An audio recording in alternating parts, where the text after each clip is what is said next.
ছোট ভাই, তোমাদেরকে বলি শোনো।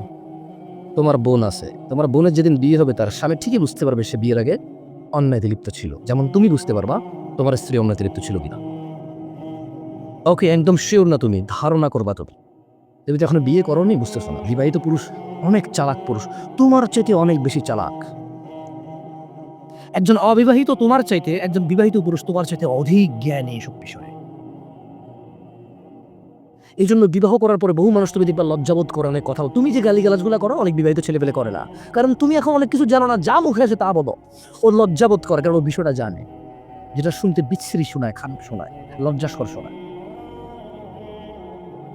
তা তোমরাই তো তাদেরকে জেনায় লিপ্ত করার জন্য কোরআন শপথ নাও। ছি ছি ছি ছি ছি, জেনা করার জন্য কোরআন শপথ, এরপর হাতের রক্ষাটু জেনা করার জন্য।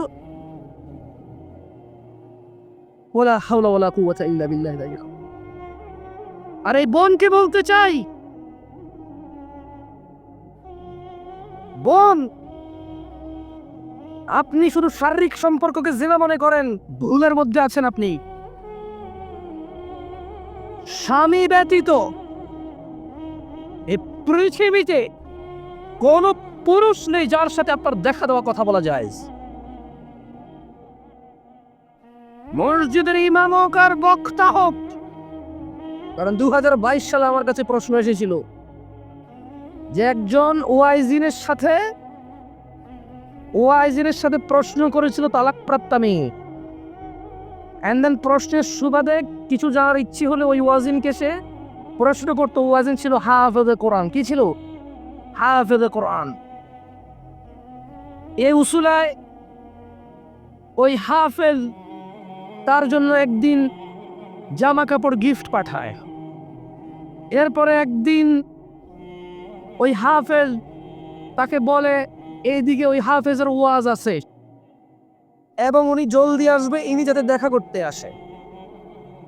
মহিলা ডিভোর্সি ছিল, হুজুর মানুষ, মহিলা নিজেকে নিষ্পাপ করে আমাকে প্রশ্নটা করেছে, কিন্তু আমি জানি উনি কতটা ভালো। কারণ বিবাহিতা মহিলা মানে সে পুরুষ সম্পর্কে সব বিষয় সম্যক অবগত। আর তালাক প্রাপ্তা মানে তো পুরুষ থেকে ধোঁকা খাওয়া বা জুলমের শিকার হওয়া মহিলা, অথবা সে পুরুষকে জুলুম করেছে বা পুরুষ তাকে জুলুম করেছে। আদারওয়াইজ তালাক কেন হবে? তালাক কেন হবে আদারওয়াইজ? তার প্রশ্নটাই আপনাদেরকে নকল করে বলি, নিজে থেকে আন্দাজ করে না বলি, তার বিষয়ে জাজমেন্ট না করি। সে যেভাবে প্রশ্ন করেছে সেভাবেই বলি। তো ওই হাফেজ এবং ওয়াইজিনের সাথে সে কোন এক পার্কে দেখা করতে যায়। যাওয়ার পরে ওই হাফেজ তার স্পর্শকতার স্থানে হঠাৎ করে স্পর্শ করে এবং সে বিব্রতকর পরিস্থিতি হয়ে ওখান থেকে সে চলে আসে। এখন সে আমাকে প্রশ্ন করেছে এটা একজন ওয়াইজিন এবং হাফেজের কতটুকু জায়েজ আছে। আমি বললাম যতটুকু আপনি পুরুষের সাথে দেখা করতে যাওয়া জায়েজ আছে অতটুকুর জন্য জায়েজ আছে। আমি ভুলে ভাবতেছি আপনি ওর সাথে দেখা করতে যাবেন, এটাই যতটুকু জায়েজ ছিল। আপনি পর পুরুষ থেকে জামা কাপড় হাতিয়ে নেওয়া যতটুকু জায়েজ ছিল অতটুকুই জায়েজ ছিল এটা। আর আপনি যদি বলেন যে ও অন্যায় করেছে, আরাম, তো জেনে রাখুন গুনাহ হুজুর, মোল্লা, মুন্সি, মুফতি, কারি, মুহাদ্দিস এবং মুসলমান এভাবে আলাদা করে হয় না।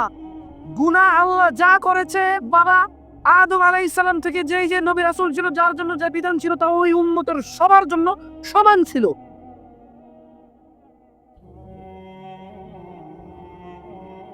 আমি বলতে চাচ্ছিলাম তোমাদেরকে যে বোন, মেয়েরা শুনছে কিনা আমি জানি না, এখানে বোনদের ব্যবস্থা আছে কিনা সেটাও জানি না। মনে হয় না আপনারা করেছেন, থাকলে আলাদা ক্যামেরা থাকে, ব্যবস্থা করতে পারেন না বন্ধুর জন্য। না, জায়গার সংকট, বুঝতে পারছি। জায়গা জমির দাম বাইরে গেছে, এই জন্য কেন ফ্রি রাখতেছে না, বাস্তবতা না। ভাই একটা জায়গার মধ্যে 3 কোটি টাকা খরচ করে বিল্ডিং ধরুন, ভাড়া পান 7,000 করে, আমি জানি না। খুবই বছর লাগবে বিল্ডিং এর ভাড়া উঠতে। কাজ করে কিছু মনে কিছু করেন না, কয় 3 কোটি 4 কোটি টাকা দিয়ে জায়গা কিনা, আরো 3 কোটি 4 কোটি টাকা দিয়ে বিল্ডিং তোলে, 8 কোটি টাকা ভাড়া পায় পুরো বিল্ডিং থেকে, মাসে 60,000 টাকা। ওই বছর লাগবে এই 8 কোটি টাকা উঠতে ভাই। লা ইলাহা ইল্লাল্লাহ। আবার অন্যান্য মুসলিম ভাইদের কাছে দেখা যায় মানে পুঁজি নেই কিছু করার। একজনকে একবার সাহায্য করলে পরে বলে যে তোরে তো হয় না রে ভাই, তোর আর কত করবো সাহায্য কর, খোঁটা দিয়ে দে মুখের উপর। ওয়াল্লাহ মুখের উপর খোঁটা দেয়, কিন্তু সে যে টাকা সাহায্য করছে, ওই টাকা ওকে যা টাকা সাহায্য করছে যে কিছু করে রাখা, এর চেয়ে বেশি টাকা সে মাসে সিগারেট খায়। কিন্তু ওরে সাহায্য করে খোটা দিয়ে দেয়। শোনো বোন আমার, যুবক ভাই আমার, তোমাদেরকে তোমাদের প্রবলেম বলে সলিউশন দেওয়ার জ্ঞান আমার নাই। আমি আগে থেকে সারান্ডার আত্মসমর্পণ করি তোমাদের কাছে। কারণ তোমরা ধর্ম শেখো সিনেমা নাটক থেকে। সিনেমার নায়ক এখানে আল্লাহু ঝুলায়, তুমিও ঝুলাও। সিনেমার নায়ক প্রেমিকাকে প্রেম করে প্রস্তাব দিলে না মানলে মাজারে যাইয়া টুপি পইরা বলে আল্লাহ তোমার কাছে কোনোদিন কিছু চাইনি, এই প্রথম তারা চাইতেছি, তুমি দাও, তুমিও দিলা তার। আমি বলাই লা হাওলা ওয়ালা কুওয়াতা ইল্লা বিল্লাহ। আমি ওয়াজ করবো কি, আমার রাতে অনেক সময় ঘুম হয় না হাসতে হাসতে। আমার ঘর হলে আমার কাছে হাসতেছে কোনো জিনিভূত ধরলো লাগে। আমি বলেছি ওরে না, প্রশ্ন পড়েই হাসতেছি, আর মানে জবাব দিব কি বুঝতেছি না। এক বোন প্রশ্ন করেছে যে উনি হারাম রিলেশনে নাই, হারাম সম্পর্কে নাই। আপনারা বিরক্ত হচ্ছেন না তো? আমাদের অধঃপতন, আমি যেগুলো বলতেছি সেগুলো কি আমাকে বলছে না যে বলতে প্রবলেম বলতে, আমি অনেক প্রবলেম বলতে পারবো না। যেগুলো আমার কাছে কেউ প্রশ্ন করছে ওইগুলা আমার কাছে প্রবলেম মনে হয়েছে, আমি ওগুলো তো বলতে পারবো নাকি? আচ্ছা, তো বললো যে আমি মাদ্রাসার ছাত্রী। এখন সবাই আবার ভাবিন না যে মাদ্রাসার ছাত্রীরা খারাপ। একটু একজন কারে হুজুরের কথা বলছি, ভাবিন না যে সব হুজুর খারাপ। মানে আমাকে স্পেশাল কেসের অনেকে মেসেজ করে, মনে করে যে I can give them good advice. তারা ভাবে যে okay I can solve their problem, I can give them a better solution. তারা ভাবে যে আমি তাদেরকে একটু ভালো সলিউশন দিতে পারবো, হয়তো পরামর্শ দিতে পারবো। This is what they are think. তারা তাদের ভাবনা, এটা আমি অতটা যোগ্যতা রাখি না। তো বললো যে আমি মাদ্রাসার ছাত্রী, আল্লাহকে অনেক ভয় পাই, কোনো হারাম সম্পর্কে জড়াই না, তবে একটা ছেলেকে আমি পছন্দ করি। ওকে চোখে চোখে ওকে লেট মি ফিনিশ। আমি দেখাবো আমার আইডিতে। আমি প্রথম কিছুদিন প্রশ্ন নাম কেটে দিয়ে প্রশ্নটাই স্ন্যাপশট করে ফেসবুকে পোস্ট করে দিতাম। পরে যারা প্রশ্ন করে তারা খুব খেপে গেল যে হ্যাঁ আপনার কাছে আমানত দিয়ে প্রশ্ন করছি। আমি ওনাদেরকে বোঝানোর চেষ্টা করলাম, ভাই এই প্রশ্ন যে আপনি করছেন আপনার নাম তো দেখা যাচ্ছে না, ছেলে নামে এসেও দেখা যাচ্ছে না, শুধু প্রশ্নটুকু আছে, কে দিছে কেউ জানে না, রাইট? আপনি মাইন্ড করতেছেন কেন? পরে চিন্তা করলেন না মাইন্ড যেতে করে না দিই। কারণ অনেকে ভাবতে পারে এগুলো হ্যাঁ সব প্রশ্ন কি আপনার কাছে আসে? আরে না, আমার কাছে আসে ভাই। পিপল থেকে আমি লাভ গুরু ভাই, ওরা আমার কাছে ভালোবাসে আত্মহত্যা করতে যাচ্ছে, এখন I can solve their problem, আমি এমন কিছু শিখাই দিব তার রাজি হয়ে যাবে সব। বুঝলেন ভাই, এরকম ভাবে সে। এখন বললো যে আমি একটা ছেলেকে পছন্দ করি, যেহেতু বান জাদু টোনা হারাম। দেখেন কথা বলছেন, ওই মেয়ে কি প্রশ্ন করতেছে, যেহেতু বান মারা বা তাবিজ করা জাদু করা হারাম, আমি কি ওই ছেলের মাকে ভালো মন্দ রান্না করা গিফট করে পাঠাইতে পারবো?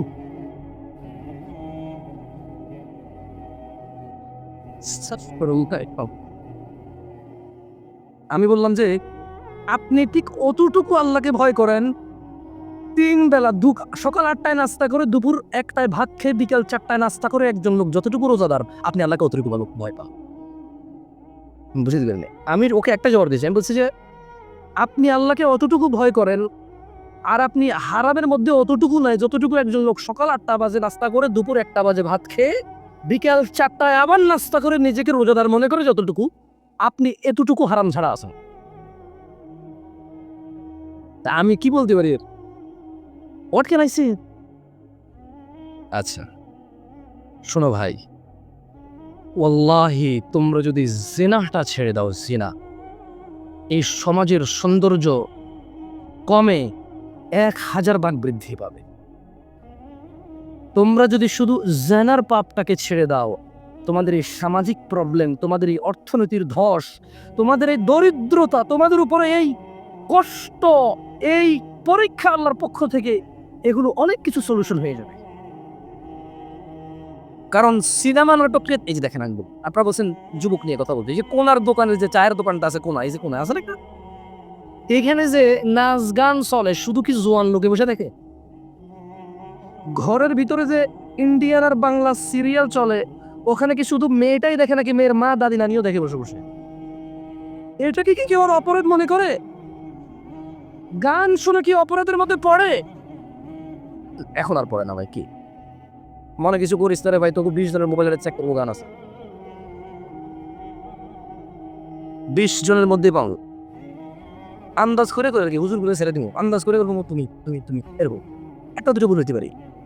আর এমন হতে পারে 20 জনের মধ্যে কল দিয়ে 3-4 জনের হয়তো রিং টুনি গান বাজে, মানে তো শোনা যায় না গান বাজে। কি রে ভাই, কল দিলে জন্য কল দিলে টুন করে রিং হবে গান বাজে? কেউ কেউ অপরাধ মনে করে। কি লজ্জা পাওয়া যায়, কারে বলি বিপদ। ছোট ভাই তুমি উঠে দাঁড়াও তো একটু, দাঁড়াও।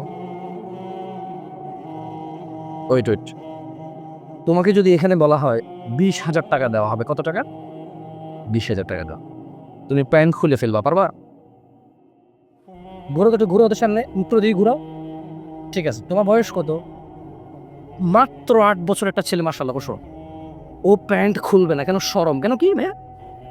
কি শরম? গুনাহ, ঠিক না? শরম। আচ্ছা, গান শোনা গুনাহ কিনা? তাহলে একজন একজনের সামনে শুনে লজ্জা পায় না কেন? ওয়াই?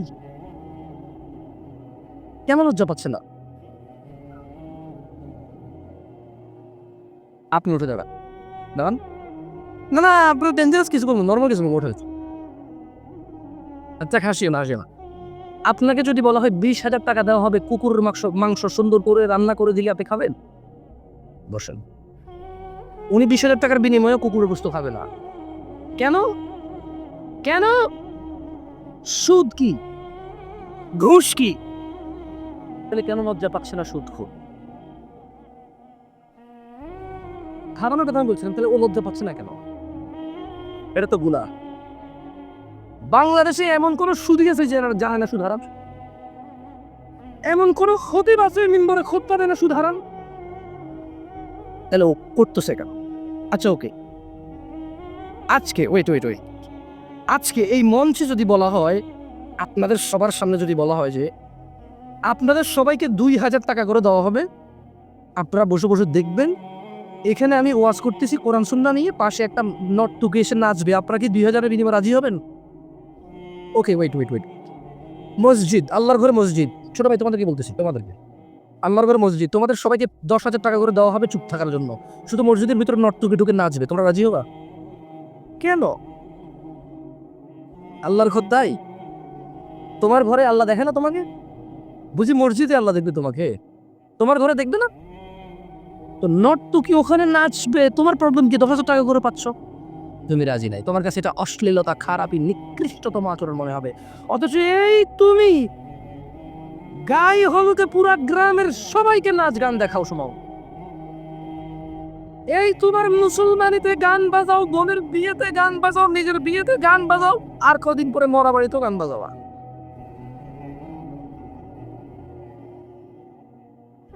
লজ্জা তো পাও না? পাও। অনেক কথা বলে ফেলছি, আর 10 থেকে 15 মিনিট বা 20 মিনিট যে বিষয় আলোচনা করব সেই বিষয়ে আলোচনা করে চলে যাব, তুমি দেখো তোমার কোনো কাজে আসে কিনা। তবে তোমাকে একটা কথা বলে রাখি, তোমার যদি জেনার প্রবলেম সলভ করতে পারো, জেনার প্রবলেম, তোমার সম্মান আজকের দিনের থেকে 1000 গুণ বৃদ্ধি পাবে। যদি জেনার প্রবলেম সলভ করতে পারো, তোমার 1000 গুনাহের দরজা বন্ধ হবে। জেনা এমন এক অপরাধ, সমস্ত অপরাধের দরজা খুলে দেয়। জেনা এমন এক অপরাধ, সমস্ত অপরাধকে নির্লজ্জতায় পরিণত করে, এটা অপরাধ মনে হয় না। বোন আমার, খবরদার, এই ছেলের বয়স মাত্র 16 বছর, তোমার বয়স মাত্র 13 বছর। খবরদার, তুমি এর সাথে এই জেনা বেবিচারের নাম করো, নতুন নাম, প্রেমের নাম দিয়ে তুমি এর সাথে জেনায় লিপ্ত হও না। এ তোমাকে বিয়ে করতে পারে নাই, এর বড় ভাই তোমার বোনকে বিয়ে করতে পারে নাই, তোমার বোনের বিয়ে হয়েছে, বোনের বাচ্চা হয়েছে, ওই বাচ্চা বিয়ে যোগ্য হয়েছে, তারপরে যে ও বিয়ে করতে পারছে। ও তো পুরুষের পরে ওর বাপ তোকে উনুনুনু খোকা মনে করে, 30 বিয়েই দিবে না ওরে। ও তো নির্লজ্জ ছেলে, ও তো বেকার, ও তো অপদার্থ, গর্ধব একটা, যে 25 বছর বয়স মনে করে আমি কি করব, আব্বা কিছু রেখে যায় নাই, আমি কি করব, আব্বা কিছু দিয়ে যায় নাই। এমন ছেলের সাথে তুমি জেনায় লিপ্ত হো, যে অপদার্থ। তোমাকে জিজ্ঞেস করি নাই আছে না নেই, এমন কিছু বলবা না যেটা মাহফিলের ফ্লো নষ্ট হয়। কেমন? অন্য কেউ এখন ধমক টমক দিয়ে উল্টাপাল্টা বলে ফেলবো, আমি বললাম না, কারণ আমি যারা এইসব স্টেজে এসে ওয়াজ করার অনেক বড় মানুষ, আমি ওদের মতো বড় না, এই জন্য তোমার ধমক দিলাম না, কারণ সবার মুখে সবকিছু মানায় না। ছোট মুখে বড় কথা হবে, তোমাকে ধমক দিলে জন্য বললাম না। যদি আমি বড় হইতাম, তোমার এখন পিছাবে পেতাম। যেটা বলছিলাম সেটা হচ্ছে, ও 25 বছর বয়সে মনে করে আব্বা কিছু দিয়ে যায় নাই, আব্বা কিছু রেখে যায় নাই। ও 20 বছর বয়সে এখনো গেমস খেলার বয়স মনে করে, নিজের কাজকর্মের বয়স মনে করে না। ও এটা বোঝে না যে পড়াশোনার পাশাপাশি কাজকর্ম করা যায়, চাকরি বাকরি, ব্যবসা বাণিজ্য করা যায়। প্রশ্ন করে আবার শেখ আমার আব্বা আমাকে বিয়ে করে না, তুই কি মহিলাদের তোর আব্বা তোরে বিয়ে করবে? বলত, তুই মহিলা? হ্যাঁ, তোর আব্বা তোরে বিয়ে করে না, বিয়ে করে না তোর আব্বা। আবার কি লেখে জানেন, শেখ এই নিষ্ঠুর পৃথিবীতে থাকতে ইচ্ছা করে না, লিখলাম যে কেন।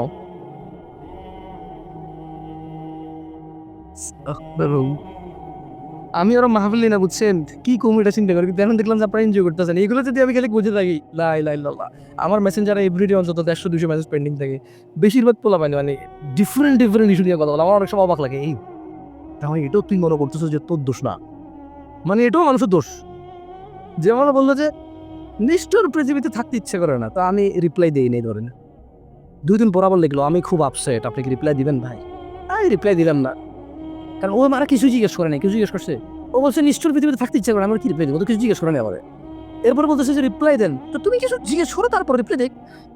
আমি কি রিপ্লাই দিব? বলছে রিপ্লাই দেন, রিপ্লাই দিবেন না দেন প্লিজ, আপনাকে অনেকবার মেসেজ দিচ্ছি, জরুরি কথা আছে। তারপরে তুমি কিছু জিজ্ঞেসই করো নাই আমাকে, কিছু রিপ্লাই দিব? আমি তো জানি না কি রিপ্লাই দিতে হবে। ধরেন একবার বললাম যে কেন তোমার নিষ্ঠুর পৃথিবীতে থাকতে ইচ্ছা করতেছে না কেন? বলে যে চতুর্দিকে গাফেল দিন বিরোধী লোকজন। কেন? বলে যে জেনাকে সহজ করে বিয়েকে কঠিন করেছে। আমি বললাম তোমার কি হয়েছে সেটা বলো। বলে যে জানেন শেখ, আমি একটা মেয়েকে পছন্দ করি, খুবই ধার্মিকা, খুবই ভালোই। কি হয়েছে?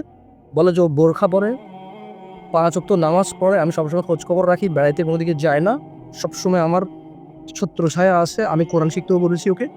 এইরকম একটা মেয়ে আমি পছন্দ করেছি। এখন আমার আব্বাকে আমি বলেছি বিয়ে করার বিষয়ে, আব্বা বলছে যে তোর বড় ভাই ওখানে বিয়ে করেনি, বা তোর এখনো বয়স 17, 18 বা 19, 20, আর এখন আর একটু পরে। তা আমি ওরা বললাম যে তোমার প্রেমিকের বিয়ে ঠিক হয়েছে ঠিক না? বলে যে হ্যাঁ, সে এখন অন্য জায়গায় বিয়ে ঠিক হয়ে যাচ্ছে। বলা যে যদি ধরো ওর বিয়ে ঠিক না তাহলে তোমার সেক্ষেত্রে প্রয়োজন হতো না, হতো দরকার হতো না, আর কিছুদিন কন্টিনিউ করতে পারতা। এখন প্রবলেম হচ্ছে যে ও বলতেছে বিয়ে করবা কিনা, বললে আমার বিয়ে যাচ্ছে। এখন তো তুমি পাগলামি শুরু করেছো, কারণ নাহলে এই মেয়ে পাচ্ছ না তুমি। তো দেখেন ও যে প্রেম করে, ও কিন্তু অধার্মিক না, ওর বাপসে ওর বিয়ে করাইতেছে না, ওর বাবা অধার্মিক। এই তোমাদের প্রবলেম আছে না ভাই? একটা ছোট্ট একটা কথা বলে বক্তব্য চলে যাই, অনেক কথা বলছি, আমার করবে আস্তাগফিরুল্লাহ, অযথা কথা হয়ে গেল কিনা জানি না। তারপর এখান থেকে কিছু লার্নিং তো আছে না, এগুলো কিন্তু আমাদের প্রবলেম, এগুলো কি আমাদের এবার অপরাধ মনে করি না, এগুলো আর অপরাধের মধ্যে পড়ে না। গান বাজনা, প্রেম প্রীতি, মেয়েদের সাথে দেখা করা, হাতে হাত ধরে হাঁটা, ভিডিও কলে কথা বলা, this are not any more sins. এগুলো আর মানুষ আর গুনাহের মধ্যে গনেই না এগুলোকে, কেমন? অথচ এগুলো পৃথিবী ধ্বংস হওয়ার মতো অপরাধ। তো একটা যুবক ইসলামের কোন জায়গাটা ভালোবাসে জানেন? সবচেয়ে বেশি ভালোবাসা কোন জায়গাটা জানেন? বিয়ে। ইসলামে বলেছে বিয়ে অর্ধেক দিন, দ্রুত বিয়ে করো। যুবকের কাছে ইসলামের সমস্ত বিধানের মধ্যে এই বিধানটা সবচেয়ে প্রিয়। একজন বিবাহিত পুরুষের কাছে ইসলামের কোন বিধানটা প্রিয় জানেন? ইসলাম আল্লাহ বলেছে যে তোমরা বিয়ে করো 2টি 2টি 3টি 3টি 4টি 4টি, অথবা সমর্থ না থাকলে 1টি। বিবাহিত পুরুষের কাছে ইসলামের সবচেয়ে দারুণ বিধান হচ্ছে একের অধিক বিয়ে করা। আপনি দেখেন না কত মহিলা স্বামী পাবে না পরে তাহলে যদি বিয়ে না করি, বুড়া মানুষ চাইলে ভাই দেখেন মহিলাগুলো কত জালেম, আল্লাহর বিধানের বিরুদ্ধে চলে গেছে। এই হচ্ছে বিবাহিত পুরুষের মানে সবচেয়ে ফেভারিট দিন। এবার আসেন মহিলার ফেভারিট দিনের মধ্যে আসেন। এই দেশের মহিলারা বা এই দেশের মেয়েরা প্রথমে বিয়ে করা ছাড়া একটা ছেলের সাথে সম্পর্ক করে না? এবং 1 বছর 2 বছর 3 বছর 4 বছর 5 বছর 6 বছর 7 8 9 10 বছরও করে না? এরপর বিয়ে করে। এই যে সে বিয়ে ছাড়া 10 বছর এর সাথে সম্পর্ক করছে, এই পুরুষকে কি দুশ্চরিত্র মনে করছে? একে খারাপ মনে করছে? চরিত্রহীন, জেনাকারী মনে করেন এই ধরনের। এবারে ধরেন এই মহিলার এই পুরুষের সাথে বিয়ে হয়েছে, বিয়ে হওয়ার পরে এই পুরুষ আরেকটা মেয়েকে বিয়ে না করে কথা বলতেছে, এখন বলবো যে দুশ্চরিত্র। কে রে, তোকে বিয়ে না করে 10 বছর কথা বলা যায়, চরিত্রহীন হয় না? আরেকজনকে বিয়ে না করে ওর সাথে 10 বছর কথা বললে প্রবলেম কোথায়? থিংস আর সেম, বিকজ পুরুষ তো একের অধিক বিবাহ করার ওর অনুমতি আছে তৌফিক অনুযায়ী। কি অনুযায়ী? ওকে ওকে ওকে বোন, তোমার স্বামী তৌফিক দেয়, কারো না কারো স্বামী তো তৌফিক আছে না? এখন তোমার সাথে সে বিয়ে না করে কথা বলতে পারলো 10 বছর, তুমি ওকে জেনাকারী আর দুশ্চরিত্র মনে করলো না? আরেকটা মেয়েকে বিয়ে না করে কথা বললে হোয়াট ইজ ইউর প্রবলেম? সে তো একের অধিক ওয়াইফ রাখতে পারে, ওকে বিয়ে করে ফেলতো 10 বছর, বড় সমস্যা কোথায়? ঠিক না রে দুশ্চরিত্র? ঠিক। ও ভাবছে যে ওর আগের 10 বছরের কথা আমি ভালো বলছি ওরে। আমি মূলত বুঝে দিয়েছি তোমার এই স্বামী 10টা বছর ওকে চরিত্রহীন জেনেই তুমি গ্রহণ করেছো, এখন এর থেকে কি আশা করো আর? এই চরিত্রহীন পুরুষ বিয়ে না করে মেয়েদের সাথে কথা বলার অভ্যাস, ওর আদত, ওর ফিতরত ও বিবাহ বহির্ভূত সম্পর্ক করবে। এখন তোমার কমপ্লেন গেল, তুমি তো আগেই জানতা বিয়ের আগে তোমার সাথে তোর জেনা সম্পর্ক ছিল। আর মেয়েদের আরেকটা ফেভারিট ধর্ম বলি, একজন পুরুষ যত খারাপ হোক জীবন কেন বিচার দিবে না। যেমন ঘুষখোর কেউ বিচার দেয়, সুদখোর কেউ বিচার দেয়, চিটার, বাটপার, ধোকাবাজ বিচার দেয় না। তোর সিগারেট খায় দেয়। কিছু কিছু মহিলার স্বামীর স্বাস্থ্যের চিন্তা করে দেয়, গুণা চিন্তা করে না। কি চিন্তা করে দেয়? স্বাস্থ্যের চিন্তা করে দেয়। এবার আসেন এই স্বামীটা একটা মেয়ের সাথে কথা বলে, এবার আল্লাহ গো তোর দুলা হয়তো এসে সে এসে আনছে তার এসে আরে কুটদারিয়া ফালাই দিল, মা পাপে সাগরে ফালাই দিল, ঠাই পাইতেছি না, দুই পা একসাথে দিয়ে নামে গেছি, পা দুই নৌকায় দিয়ে দিয়েছি, কত কথা কত ঝামেলা, স্বামীর সাথে কথা নাই, বাপের বাড়ি চলে যাচ্ছে, ছেলেকে বলছে তোর বাবাটা দুশ্চরিত্র, ছেলে যদি একটু বেশি কানতেছে কিছুর জন্য তা পাশ করে থাম করে মারবে, বলছে চরিত্রহীন ছেলে তো ভালো হবে না, অমানুষের ছেলে অমানুষ। দেখেন ঘুষ খাইছে ওর কোনো প্রবলেম হয় নাই, সুদ খাইছে ওর প্রবলেম হয় নাই। কেন? ওর স্বামীর বেতন হচ্ছে 30,000 টাকা সরকারি অফিসারের অফিস। ওর স্বামী জমি কিনে, জায়গা কিনে, বিল্ডিং কিনে, গাড়ি কিনে, শ্বশুর বাড়ির সালারাতে 20 লাখ হাওলাত, সমুদ্রেতে 5 লাখ হাওলাত, নিজের ভাইরে 2 লাখ 4 লাখ টাকা দেয়, ভাতিজাকে বিদেশ পাঠায়। কারো কোনো প্রবলেম আছে? ও শুধু যদি খালি কোনো মহিলার সাথে ধরা পড়ে তাহলে এটাই হলো ওর অপরাধ। এদেশে বউদের কাছে স্বামী অন্য মহিলার সাথে কথা বলে এই অপরাধ ছাড়ার কোনো অপরাধী অপরাধ মনে হয় না। এমন মেয়েদের স্বামীরা কেমন ভালো হবে যে মেয়েরা এত নিম্ন মন মানসিকতার। যাক, আমি আমরা আলোচনার বিষয় চলে যাচ্ছি, যেটা বলছিলাম 15-20 মিনিট। যুবক ভাই আমার, এও ঠিক কিনা ব্যাঠিক কিনা যে যু বলিও না কেমন নীরবে শোনো। অনেক যে যু বলছো এগুলো দরকার নাই। কোরআন সুন্নাহ থেকে এখন কথা বলবো, তুমি ঠিক বললো ঠিক, ব্যাঠিক বললো ব্যাঠিক, আমরা বলতে দিল ঠিক, আমরা নামা দিল ঠিক, এটা কেউ উল্টে দিতে পারবে না। আমি দেখে দেখে কথা বলবো ইনশাআল্লাহ। আউযু বিল্লাহি মিনাশ শাইতানির রাজিম। আসমানিয়া বাজারের যুবক ও যুবতীরা, বৃদ্ধ বৃদ্ধারা, ধনী ও দরিদ্ররা, আজকের এই মাইকের সাউন্ড যতদূর যাচ্ছে সবাইকে বিনীত অনুরোধ করে বলি, ইত্তাকু রাব্বাকুম, তোমরা তোমাদের রবকে ভয় করো, হাক্কা তুকাতিহ, যেভাবে ভয় করা উচিত, মন মতো নয়, যতটুক নিজের পক্ষে শুধু অটুক নয়, যতটুক নিজের জন্য কষ্ট করো অটুকু। তিনি সুবহানাহু ওয়া তাআলা বলেছেন, কুল, ও মুহাম্মদ সাল্লাল্লাহু আলাইহি ওয়াসাল্লাম আপনি আপনার উম্মতদেরকে বলে দিন, ইন্নামা হাররামা রাব্বিয়াল ফাওয়াহিশ মা যাহারা মিনহা ওয়া মা বাতান, বলুন নিশ্চয়ই আমার রব, আমার আল্লাহ, আমার রব নিষিদ্ধ করেছেন, হারাম করেছেন ফাওয়াহিশ, অপরাধ অশ্লীলতাকে, যেটা প্রকাশ্যে করে এবং যেটা গোপনে করে। বলছে যে ও মানুষ তোমরা শুনে নাও, তোমরা যে অপরাধ গোপনে করো অথবা প্রকাশ্যে করো, আমার রব তিনি তা নিষিদ্ধ করেছেন, হারাম করেছেন। তিনি তা হারাম করেছেন, ওয়াল ইসমা ওয়াল বাগয়া বিগাইরিল হক ওয়া আন তুশরিকু বিল্লাহি মা লাম ইউনাজ্জিল বিহি সুলতানা ওয়া আন তাকুলু আলাল্লাহি মা লা তা'লামুন। আমার রব হারাম করেছেন প্রকাশ্যে ও গোপনের অপরাধ, আর পাপ ও অন্যায়ভাবে সীমালঙ্ঘন এবং কোনো কিছুকে আল্লাহর সাথে শরীক করাকে আমার রব হারাম করেছেন, যে বিষয় তিনি কোনো প্রমাণাদি নাজিল করেননি। ওয়া আন তাকুলু আলাল্লাহি মা লা তা'লামুন, এবং তোমরা আল্লাহর ব্যাপারে এমন কিছু বলবা যে ব্যাপারে তোমাদের কোনো জ্ঞান নেই, এই বিষয়গুলো আমার রব হারাম করেছেন। দিনী ভাইয়েরা, আমরা রহমানের বান্দা হওয়া উচিত। তিনি সুবহানাহু ওয়া তাআলা কোরআনুল কারীমে বলছেন, ওয়াল্লাযীনা লা ইয়াদউনা মা আল্লাহি ইলাহান আখার, এবং তারা রহমানের বান্দারা আল্লাহর সাথে কাউকে শরীক করে না। ওয়ালা ইয়াকতুলুনা আন-নাফসাল্লাতী হারামাল্লাহু ইল্লা বিল হক ওয়ালা ইয়াজনুন, রহমানের বান্দারা জিনা করে না, ওয়ালা ইয়াজনুন, রহমানের বান্দিরা জিনা করে না। যারা নিজেকে রহমানের বান্দা মনে করে, পুরুষ ও নারী, মহিলা ও পুরুষ, ছেলে ও মেয়ে, বয়স্ক যুবক যুবতী, ধনী দরিদ্র, যে কেউ সুস্থ অসুস্থ, ওয়ালা ইয়াজনুন, যারা নিজেকে রহমানের বান্দা বলে নিজেকে স্বীকৃতি দেয়, কিয়ামতের বিচারের মাঠে আল্লাহকে বলবে, ও আল্লাহ তুমি রহমান, তুমি দয়ালু, আমি তোমার বান্দা ছিলাম। ওয়ালা ইয়াজনুন, আল্লাহ বলছে তারা জিনা করে না। ওমান ইয়াফআল যালিকা ইয়ালকা আযামা, আর যে ব্যক্তি এই জিনা, ব্যভিচার, শিরক এগুলো করে, আল্লাহ সুবহানাহু ওয়া তাআলা বলছেন যে যে এগুলো করে সে এগুলো শাস্তি ভোগ করবে।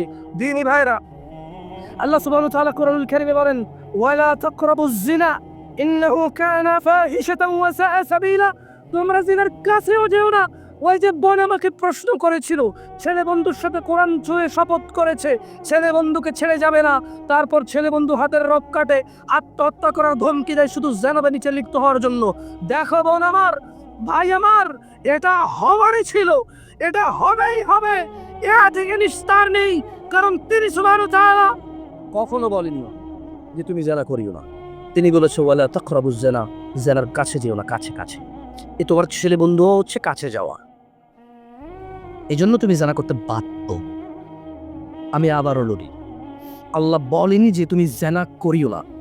তিনি এই আয়াতের মধ্যে বলছেন যে ওয়ালা তাকরাব, এটা হচ্ছে মেয়ে, এটা হচ্ছে ছেলে, এটা হচ্ছে পতিতালয়, এটা হচ্ছে হু এভার ইট ইজ, ছেলে অথবা মেয়ে। এখন মেয়েটা যদি ওর সংস্পর্শে আসে, এটা হচ্ছে কাছাকাছি চলে আসা। ছেলেটা যদি মেয়ের সংস্পর্শে যায়, এটা হচ্ছে কাছাকাছি চলে যাওয়া। আল্লাহ তাআলা বলেনি যে তোমরা দুইজন একত্রে মিলিত হইও না, উনি বলছে যে কাছেই আসিও না। কি বলেছে উনি? কাছে আসো, ওয়ালা তাকরাবুজ জিনা।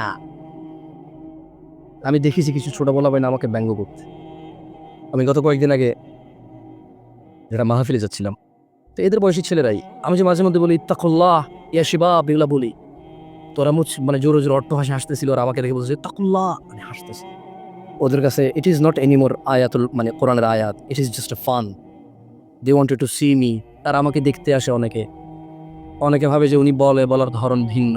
একটু দেখি, সারাদিন ওনার ফেসবুকে বিভিন্ন কাজ করবে, ওনাকে দেখি, একটু এখানে যায় সরাসরি দেখি। অনেকের মনে এরকম বাসনা জাগে বা ইচ্ছা জাগে, কৌতূহল জাগে, এই জন্য আসে ওরা, দিন শিখতে আসে না ওরা। শোনো ভাই আমার, আমি জামশেদ মজুমদার এখন পর্যন্ত যত মাহফিল করেছি, বেশিরভাগ শ্রোতা 30-এর নিচে বয়স। আমার জন্য সো টাফ, আমার জন্য অনেক কঠিন তোমাদেরকে বোঝানো, কারণ এই বয়সে কেউ কারো বুঝ নেয় না। ইল্লা মান রাহিমা রব, যাকে তার রব রহম করে, যে তার রবের রহম কামনা করে, সেই শুধু পরোয়া করে, বাকি কেউ আর পরোয়া করতে চায় না। তবে আমি আশাবাদী, ইনশাআল্লাহ আমি আশাবাদী তোমরা একসময় ফিরে আসবে ইনশাআল্লাহ এই পথ থেকে। ছোট ভাই, আমার সাথে বলো তো, ওয়ালা তাকরাবুজ জিনা, জোরে বলো, ওয়ালা তাকরাবুজ জিনা। আর জিনার ধারে কাছেও যেও না। ইন্নাহু কানা ফাহিশা, নিশ্চয়ই জিনা অশ্লীলতা, ওয়া সাআ সাবিলা, এবং নিকৃষ্ট আচরণ। আমার সাথে বলো, আন আয়েশা রাদিয়াল্লাহু আনহা, জোরে বলো, আন আয়েশা রাদিয়াল্লাহু আনহা, আয়েশা রাদিয়াল্লাহু আনহা থেকে বর্ণিত। তোমাদেরকে একটু বলে রাখি আয়েশা কি, অনেকে জানো না, আমি শিওর জানা না। না আপনি অবাক হয়েন না, প্লিজ অবাক হয়েন, প্লিজ ভাই অবাক হয়েন, আমি জেলে বলছি আপনাকে। আয়েশা রাদিয়াল্লাহু তাআলা আনহা হচ্ছে আল্লাহর নবী মুহাম্মদ সাল্লাল্লাহু আলাইহি সাল্লামের প্রিয়তমা স্ত্রী। কে? আমাদের মুমিনরা, আমরা যারা ঈমান এনেছি, মুসলমান আমরা, আমাদের মা, আমাদের কি? আরেকটা কথা বলে রাখি, আল্লাহর নবী সাল্লাল্লাহু আলাইহি সাল্লাম আমাদের কারো পিতা নয়।